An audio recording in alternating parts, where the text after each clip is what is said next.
Hi, this is James Varney with NOLA.com, the Times-Picayune, joined once again by my colleague James Parker from WRNO. Today we're talking about this history lesson that President Obama felt compelled to deliver after ISIS burned that guy alive in a cage, and he drags out the Crusades and the Inquisition.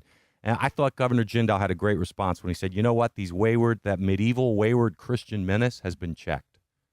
Yeah, and I also like all the fact checks on what the Crusades were all about. They were actually defensive wars, trying to beat back the Muslim They called conquest. it the Reconquista for a reason.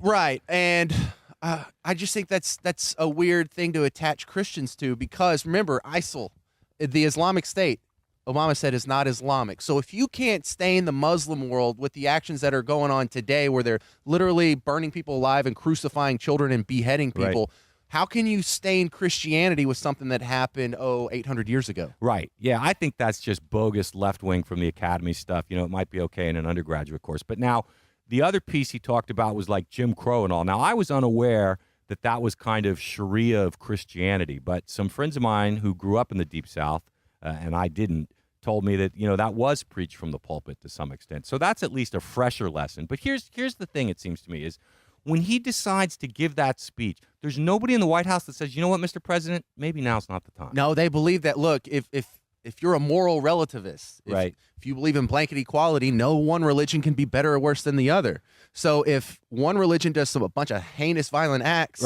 you have to elevate, or I should say, bring down the other religions. Look, they're just as capable of heinous, violent acts. Look at the Crusades. That's part of them balancing it out. Yeah, you know, and aside from even the bogus history of all that, it seems to me that, you know, okay, you can say more violence begets violence, but the people wanted a more forceful response, you know, and in contrast to the way the King of Jordan came out, Obama looks weak. I mean, he's supposed to be the leader of the free world. Even if he isn't going to just bomb them, you know, to dust, he needs to come out and look forceful and not come out and give us this stupid history lesson.